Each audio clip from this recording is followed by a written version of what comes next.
सर्व एव महारथा, ये बड़े के बड़े महारथी यहां इकट्ठे हुए हैं। और अब हे द्रोणाचार्य जी, अब हम आपके समझ के लिए, आपको बताने के लिए अब हमारे पास जो जो योद्धा है उनके बारे में बताता हूं। 7वां श्लोक, अस्माकं तु विशिष्टाये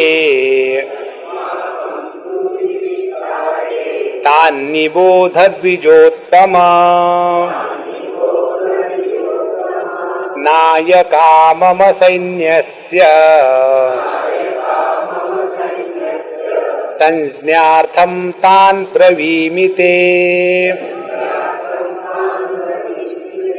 भवान् भीष्मश्च कर्णश्च कृपश्च समितिञ्जयः अश्वत्थामा विकर्णश्च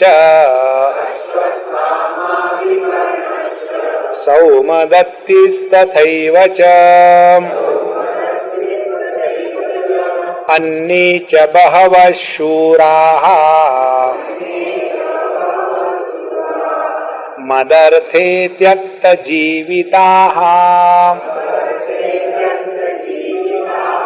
नानाशस्त्रप्रहरणाः सर्वे युद्धविशारदाः। अस्माकं तु ये विशिष्टाः तान् हे द्विजोत्तम निबोध। अब हमारे दुर्योधन महाराज अपने गुरु महाराज को दूसरे नाम से संबोधित करते हैं, कहते हैं द्विजोत्तम। द्विजोत्तम किसको कहते हैं? द्विज माने वो जिनका यज्ञोपवीत होता है उनको द्विज कहते हैं। और द्विज होते हैं 3, वैश्य, क्षत्रिय और ब्राह्मण। इन तीनों को ही केवल यज्ञोपवीत करने का अधिकार है, बाकियों को यज्ञोपवीत के संस्कार का अधिकार अपने सनातन धर्म में जो वर्णाश्रम व्यवस्था है उसके अनुसार नहीं है। अच्छा, जब कहते द्विजोत्तम का तात्पर्य क्या है? द्विज हो गया वैश्य, द्विज वर हो गया क्षत्रिय और द्विज उत्तम हो गया ब्राह्मण। अब यहां वो उनको फिर से बताते हैं कि हे द्विजोत्तम, आप जन्म से क्षत्रिय नहीं हो, आप ब्राह्मण हो। भले आपने कितना भी ज्ञान अपने विद्यार्थियों को दिया हो, लेकिन जब युद्ध की बात आएगी तो उस समय केवल क्षत्रिय का खून ही युद्ध कर सकता है, ब्राह्मण का खून कभी भी युद्ध में आगे नहीं टिक सकता। ये बात उनको जचा रहे हैं। देखो, हे द्विजोत्तम, तो अस्माकं तु विशिष्टाये तान्निबोध द्विजोत्तम नायका मम सैन्यस्य संज्ञार्थं तान् ब्रवीमि ते। तो अपने सैन्य के जो अनेक नायक हैं आपको समझने के लिए, जानने के लिए मैं बताता हूं। इस प्रकार से 3 बार इन 5-6 श्लोकों में दुर्योधन ने द्रोणाचार्य महाराज का खुल्लम खुल्ला अपमान किया। अब यहां तत्व की बात समझ गया। एक बार हम किसी के घर में थे और हम डाइनिंग टेबल पर बैठे थे और वो अम्मा घर में खाना बना रही थी किचन में। तो हमने कहा अम्मा पानी तो पिलाओ। तो उन्होंने अपने लड़की को कहा बेटा स्वामी जी को पानी देना, और इतना कहकर के चुप रहती तो वो मां कहेगी। और उन्होंने कहा बेटा स्वामी जी को पानी देना और गिराना मत, कुछ कहीं गिलास फोड़ मत देना, कोई जरूरत है कहने की। और वो उसी मां की लड़की, इसीलिए गिलास लेकर के मेरे पास आई, सामने का जो जग था उसको टकराया और वही के वही वो डाइनिंग टेबल पर ओम स्वाहा टूट गया। जब ऐसा हुआ तो मां अंदर से चिल्लाई, तोड़ दिया ना गिलास, मैंने तुमको बताया था, तुम हमेशा ऐसी करती हो। उस समय मैंने उस लड़की का हाथ पकड़ कर बैठो बेटा, कोई बात नहीं, फिर मैंने उसको कहा, नर्वस मत होना, मुझे अशांति अच्छी लगती है, मुझे शांति बिल्कुल अच्छी नहीं लगती। अच्छा हुआ टूट गया, जरा मजा आया। नहीं तो वो कोई घर है जिसमें चले जाओ जूते अपने स्थान पर है, वो कोई घर है? कहीं चले जाओ कंघी में बाल नहीं है, वो कोई घर है? यदि ऐसा कोई घर होगा तो गंजों का होगा।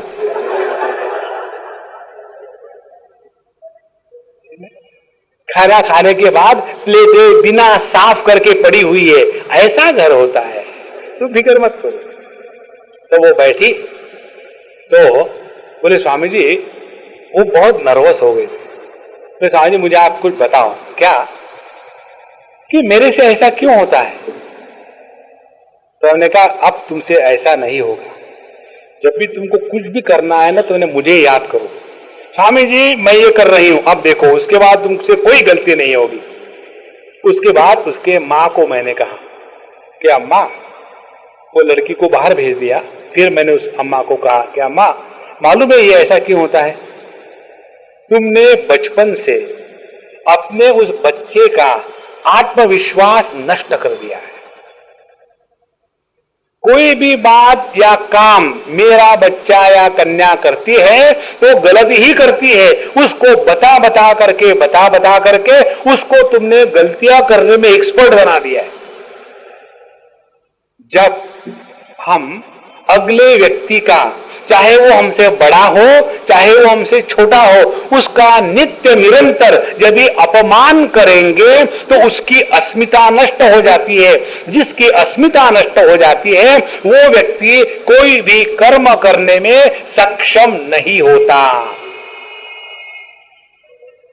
इसीलिए जब हम चाहे छोटे बच्चे के साथ बात करें, बड़ों के साथ बात करें, ये हमेशा ख्याल रखें कि हमारे वचनों से किसी की अस्मिता पर तो कहीं चोट नहीं आ रही है। जो व्यक्ति अपमानित अनुभव करता है वो व्यक्ति अपने में से अच्छा कार्य निकाल नहीं सकता। देखो कितनी महत्व की बात है। हमेशा किसी के दोष निकालना, हमेशा किसी के साथ चिड़चिड़ के बात करना, हमेशा किसी को कोसते रहना, ये अच्छे सुसंस्कृत व्यक्ति के लक्षण नहीं है। यहां दुर्योधन ने गुरु महाराज द्रोणाचार्य को हर बार ऐसे नोचा है। पहले मेरी आज्ञा सुनो, राजा वचनम अब्रवीत। फिर उसके बाद उन्होंने बताया कि तव शिष्येन धीमता। दूसरा उनका अपमान किया। तीसरा अपमान उनका किया, हे द्विजोत्तम, आप तो जहां तक के स्कूल में पढ़ाने की बात है तब तक के आप तो माहिर है, लेकिन जब समाज में आकर के रहना है तो गुरु महाराज आपका आश्रम चलाना बड़ी आसान बात होती है, फैक्ट्री चलाना अलग बात होती है, आपको समझ में नहीं आएगा। यह जो गुरु का अपमान उसने किया, उसके द्वारा द्रोणाचार्य का जो उत्साह था और जो समर्पण था भीष्माचार्य के प्रति, वो धीरे धीरे नष्ट होने लग गया। अब ये सब बातें देखो कितनी महत्व की है। और ये बात जब उसने करी दुर्योधन महाराज ने, उसके बाद उसको ये समझ में आ गया, अरे मैं तो इनका अपमान के बाद अपमान करे जा रहा। और फिर उसको अमूल थेरेपी शुरू करनी है। हम नहीं अपने बच्चों को कुछ उल्टी सीधी बात कह देते हैं, और जब बच्चा या लड़की अपने शांत होकर के कमरे में बैठ गई, खाना खाओ, मुझे भूख नहीं है। ठीक है बेटा, मेरे से गलती हो गई ना, अब अगले बार मैं तुमको नहीं डांटूंगी, लेकिन मुझे भूख नहीं है मम्मी, मैं खाना नहीं खाऊंगी। अच्छा, let us go to some nice hotel. ये क्या है? This is called as Amul therapy. अब मक्खन लगा रहे। पहले तो डांट दिया, उसके अस्मिता को नष्ट कर दिया, हमेशा गलतियां निकाल करके उसके उत्साह को तोड़ दिया। एक बात सुन लेना, तीन बातें होती है। एक, कोई व्यक्ति उत्साह से प्रेरित होकर के कर्म करता है। दूसरा व्यक्ति किसी के द्वारा प्रेरित होकर के अपने कर्म में लग जाता है। और तीसरा व्यक्ति जिसके उत्साह को नष्ट किया जाता है। Destroyed inspiration can not be rekindled. एक बार किसी का उत्साह हमने नष्ट कर दिया है तो फिर उस उत्साह को जागृत नहीं किया जा सकता। आप चाहे कितना भी करो, जैसे कांच या अपना दर्पण जो है, एक बार वो टूट गया फिर उसका रिपेयर नहीं होता। उसी प्रकार से हम इसको हमेशा ध्यान में रखें, जो हमारे साथ लोग हैं क्या वो हमारे होने से उत्साहित होते हैं या नहीं। बड़े होने का क्या लक्षण है? बड़े होने का एक ही लक्षण है कि अपने उपस्थिति में, अपने स्मृति मात्र से, अपने एक शब्द सुनने मात्र से यदि किसी के हृदय में उत्साह का निर्माण होगा तो समझ लेना हम प्रभु के पास है। और यह उत्साह अपने जीवन के सफलता की चाबी है। और यही उत्साह के साथ द्रोणाचार्य जी युद्ध के मैदान में आए थे, लेकिन ये दुर्योधन ने उल्टी सीधी बात करके उनके उत्साह को नष्ट कर दिया। और जब ये बात समझ में आ गई, तो ये बात कैसी होती है देखो, समझो मैं किसी से झगड़ा करता हूं किसी इश्यू पर लेकर के, तो ये अच्छा लक्षण है। क्यों अच्छा लक्षण है? At least I am participating. लेकिन यदि मैंने मौन धारण कर लिया तो ध्यान से सुनना, जहां किसी भी व्यक्ति का पार्टिसिपेशन नष्ट हो जाता है उस व्यक्ति को कोई नहीं हिला सकता। कोई भी कार्य करो, झगड़े करो, कोई बात नहीं, लेकिन ये नौबत कभी नहीं आनी चाहिए कि हम कहीं गए और सभी के सभी लोग कहने लगे हाँ जी स्वामी जी आप बताओ, आप बताओगे वो हम करेंगे, तो समझ लेना वो स्वामी पूरा हार चुका है। सबको अपने सामने रह करके रख करके यदि उत्साह निर्माण होगा तो वो बताएंगे कि स्वामी जी हम ऐसा करें तो कैसा है, ऐसा करें तो कैसा है, तो समझ लेना उनका उत्साह जागृत है। और अगले वाला कहे कि आप बताओ वो हम करेंगे, तो समझ लेना गवर्नमेंट सर्विस शुरू हो गई, उत्साह समाप्त हो गया। इसीलिए ये बात जब दुर्योधन ने करी उसके समझ में आई। अब वो अमूल थेरेपी करता है। कैसे? कहते हैं हमारे पक्ष में कौन कौन योद्धा है, तो पहला नाम द्रोणाचार्य का लेता है भगवान। हमारे पक्ष के सबसे बड़ा योद्धा मालूम है कौन है? आप है। यहां भी वो गलती ही करता है, और ये क्या गलती बड़ों को समझ में नहीं आती। उदाहरण मैं आपको दूं, समझो ये उदाहरण है, समझो हमने किसी बच्चे का दिल दुखाया और उसके बाद हम उसके घर गए और उसका बहुत हमने दिल दुखाया, और जब उसके माँ बाप ने से पूजा पोथी करी और जब प्रसाद देने का समय आया और उस समय हमने नियम का उल्लंघन किया। पहले उस घर की जो लक्ष्मी होती है उसको प्रसाद देते हैं, दूसरा प्रसाद देते हैं उस घर का जो पुरुष है उसको देते हैं, और फिर बाद में सबको देते हैं। लेकिन हमने उस घर के बच्चे को पहले तो बहुत नाराज करवा दिया, और बच्चा समझदार है, और फिर उसको मक्खन लगाने के लिए मैं किसी को प्रसाद नहीं दूंगा, मैं तो केवल तुमको ही दूंगा, तो वो क्या बच्चे को समझ में नहीं आता? ये बात तो बच्चों को भी समझ में आ जाती है। उसी प्रकार से नियम के अनुसार दुर्योधन ने जो लिस्ट बताई हमारे पक्ष में कौन कौन योद्धा है, तो पहला नाम होना चाहिए था भीष्माचार्य का, क्योंकि वो सबसे वृद्ध थे, पितामह थे। लेकिन उसके स्थान पर अब दुर्योधन फिर मक्खनबाजी शुरू करता है, कहते हैं भगवान हमारे तरफ के सबसे बड़े श्रेष्ठ योद्धा यदि कोई है तो आप है। जो व्यक्ति चेहरे पर स्तुति करता है उससे हमेशा बच के रहो बाबा। बहुत महत्व की बात है। हम हमारे स्टूडेंट्स को बता रहे थे पिछले बैच में, देखो हमको इस समाज में जाकर के काम करना है और यही समाज के संत लोग हमको खूब डट के खाना खिलाएंगे, नहीं खाओ तो मुंह में ठोक ठोक के भरेंगे, और यदि खाओ तो हम लोग एकदम पूर्णमदः पूर्णमिदम् अखंड मंडलाकार हो जाएंगे। और जब हम मोटे हो जाएंगे तब यही लोग कहेंगे तुमको देखो बाबा जी होकर के थोड़ा भी अपने जिह्वा पर नियंत्रण नहीं है। देखो रहना हमको यही है, कहीं नहीं जाना, अपने आप को बचा के रखो।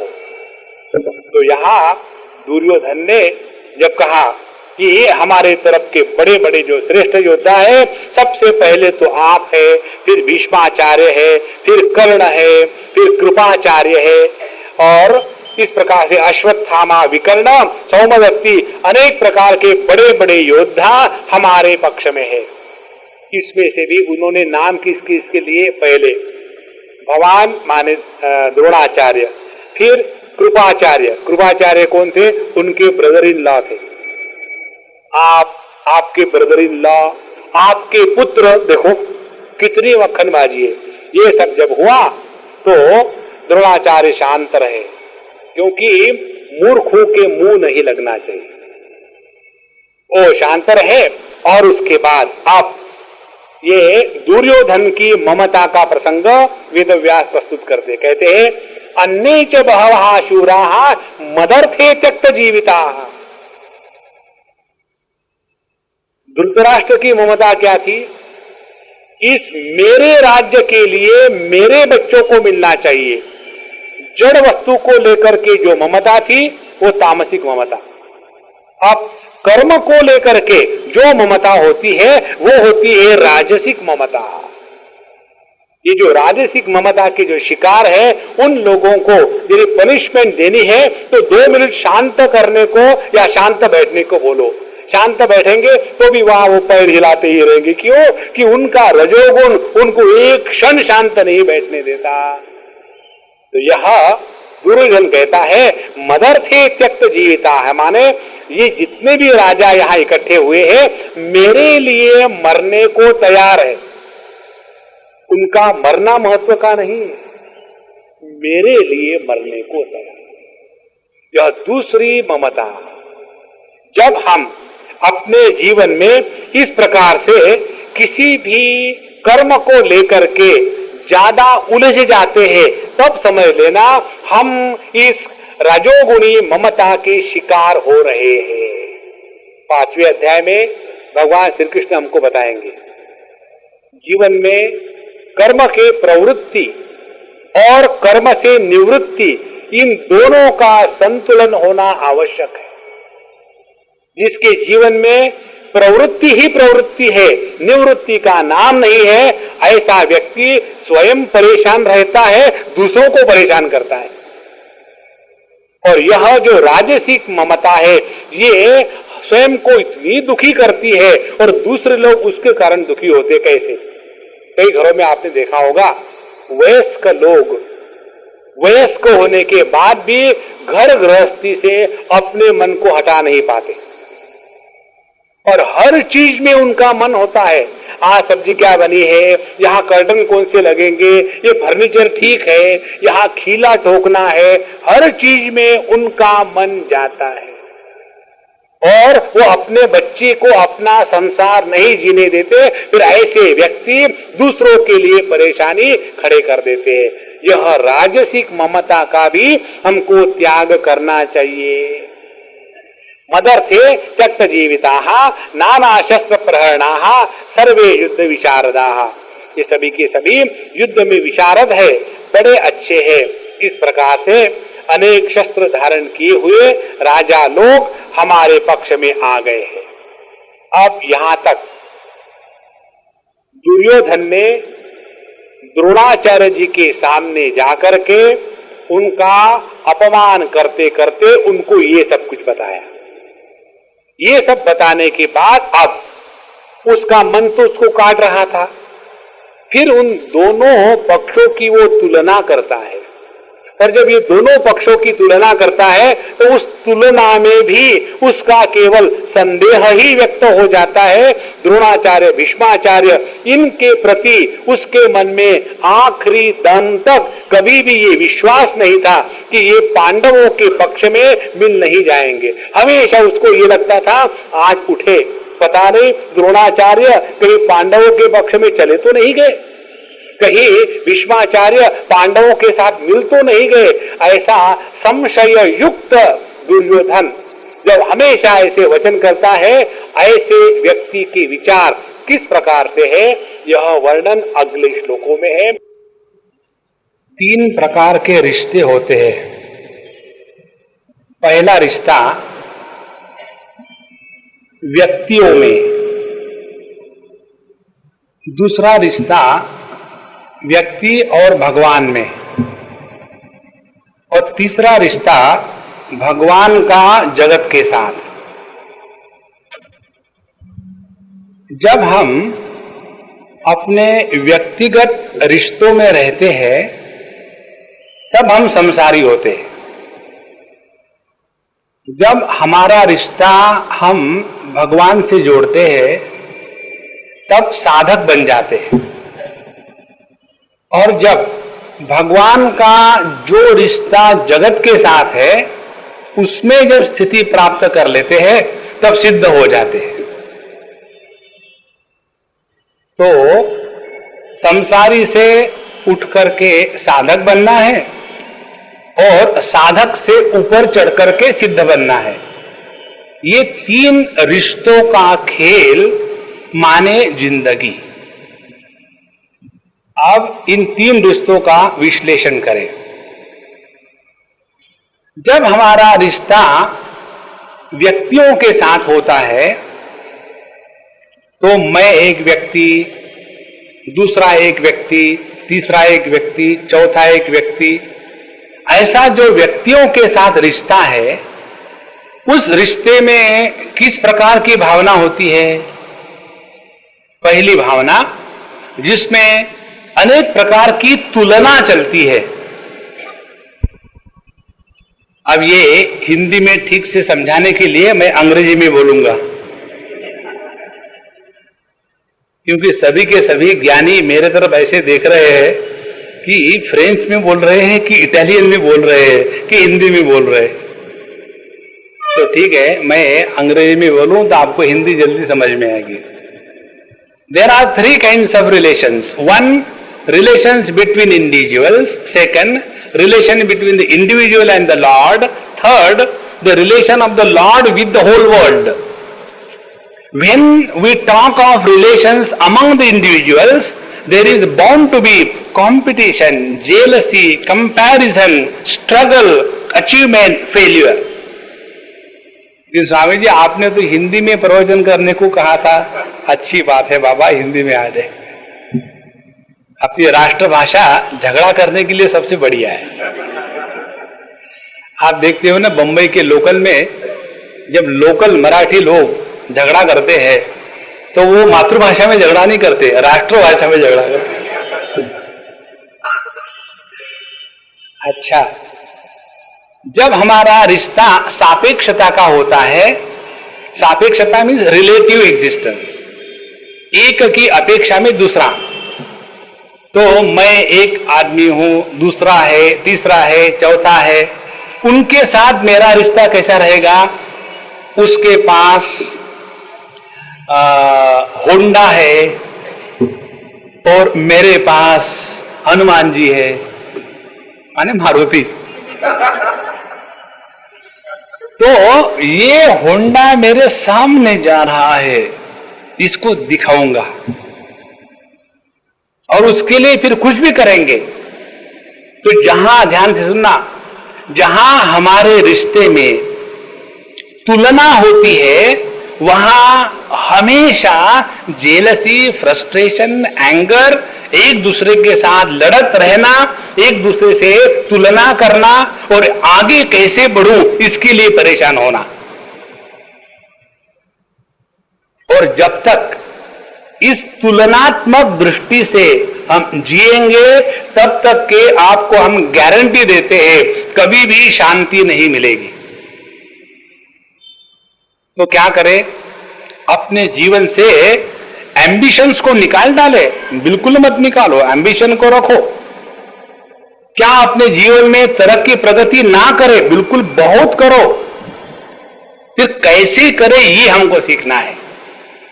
जैसे देखो, हम यदि किसी दूसरे व्यक्ति के साथ तुलना करेंगे तो क्या होगा? उसकी प्रगति देख करके हमारी दुर्गति होगी। हमको इसके बारे में एक बच्चे ने एक बढ़िया जोक सुनाया था। वो जोक मैं आपको सुनाऊं। दूसरे की तरक्की से हम दुखी कैसे होते हैं, ये अपना भारतीय चरित्र है।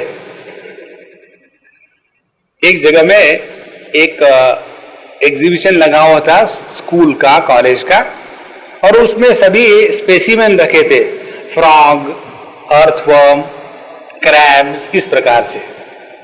तो 3-4 ऐसे जार थे, उसमें रखे हैं जिंदा स्पेसिमेन।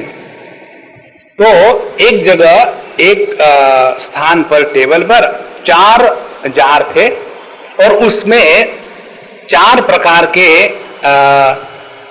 ये क्रैब्स रखे हुए थे, समझो मेंढक रखे हुए थे। तो जो जापानीज मेंढक है, उसके ऊपर में जो जार था उसके ऊपर ढक्कन था।